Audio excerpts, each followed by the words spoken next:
Regresamos a Argumentos, seguimos conversando con Rafael Simón Jiménez, dirigente político y también ex rector del Consejo Nacional Electoral de Venezuela. En el segmento anterior, él hacía un llamado al gobierno, al ejecutivo, al partido de gobierno, también a los sectores de la oposición, hacía memoria de esa cronología, de los errores, del llamado a la abstención. Sin embargo, el tema de la división sigue siendo un reto.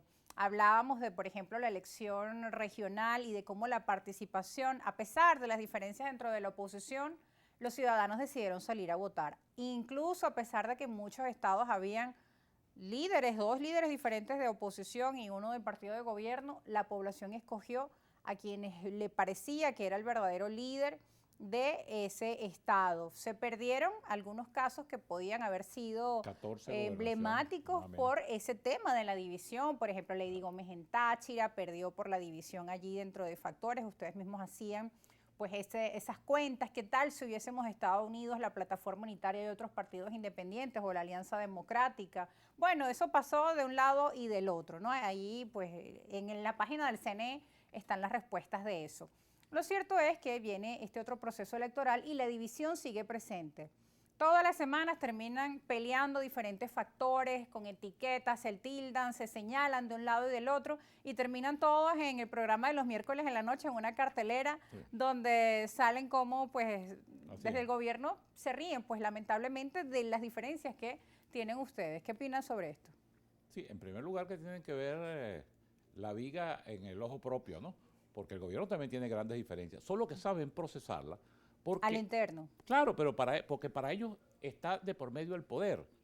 Ellos están en un barco en el que ellos saben que pueden tener diferencias, pero que si ese barco se hunde, se van a hundir todos. Y yo creo que eso es lo que llaman espíritu de cuerpo, que creo yo que es espíritu de responsabilidad también. Yo eso no lo veo críticamente, lo veo como un valor agregado, como una cosa positiva. Evidentemente que la oposición es mucho más diversa. Y esa diversidad que a veces alabamos porque decimos que esa pluralidad es democrática, es muy bueno para el debate político, pero muy mala para la acción. Y mucho más mala cuando tenemos por delante un compromiso del que no podemos salir si no vamos todos unidos.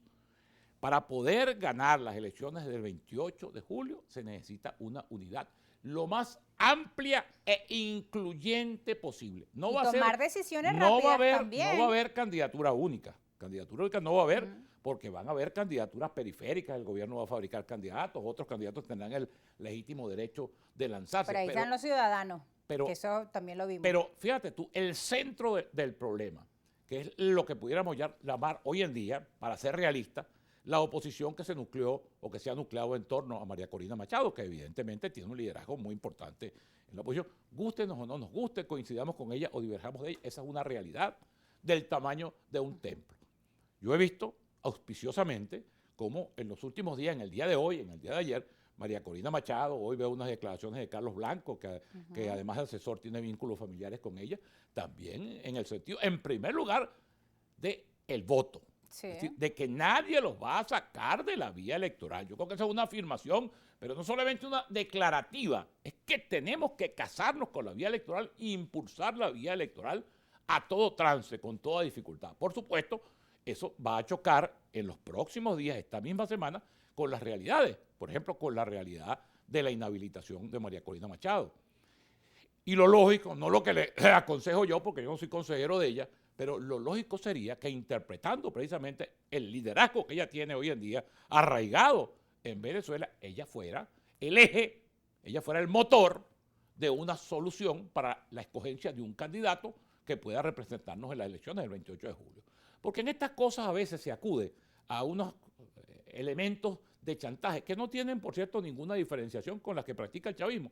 Eso de por lo menos decir, a nosotros lo que queremos entonces es que nos escoja el candidato Maduro. ¿Pero quién está planteando eso?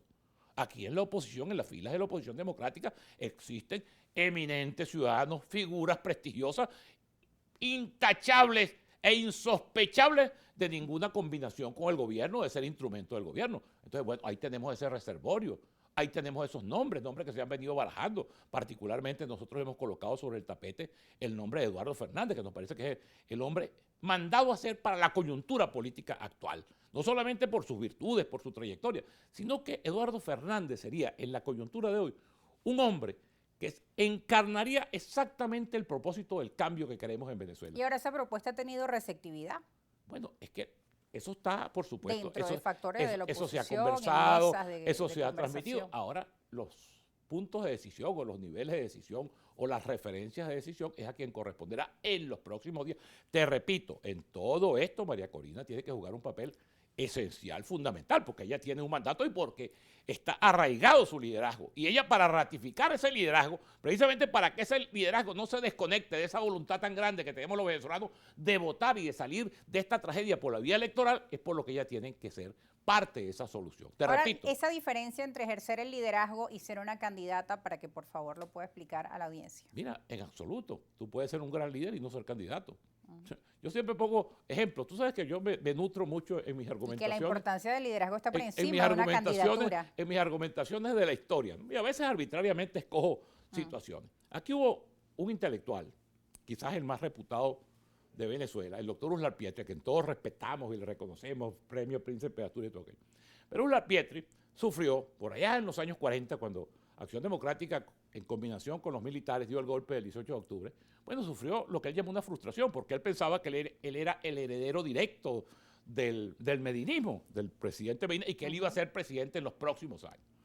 Y siendo un hombre con todo su talento excepcional, Uslar toda su vida, y eso no lo digo yo, incluso en unas declaraciones finales que lo dice ya casi al momento antes de su muerte, bueno, Uslar ratifica, tú sabes, aquella frustración de no haber sido presidente, bueno, luego fue candidato en el 63, pero se quedó con aquella frustración y vivió toda la vida pensando en eso, en los que le habían impedido ser presidente. Yo pongo otro ejemplo, Gonzalo Barrios, de Acción Democrática. Ninguno de los dos personajes tiene ninguna, digamos, vinculación, afinidad del pensamiento conmigo. Gonzalo Barrios fue candidato una sola vez, en 1928, casi que contra su voluntad, en medio de un conflicto político muy grande en Acción Democrática entre él y Luis Beltrán Prieto, en el que estaba atravesado la figura protagónica de Betancourt.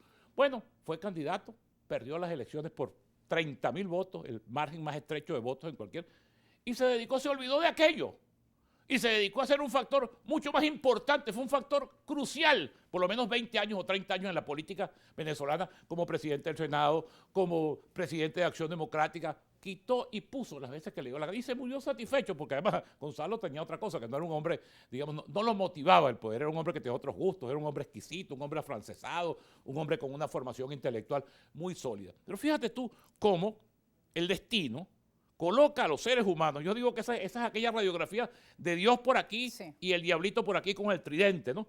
Te coloca en la ruta. Entonces tú puedes ser un líder que interprete el momento político, que interprete a ese colectivo que te respalda y entender, bueno, hay un impedimento de hecho.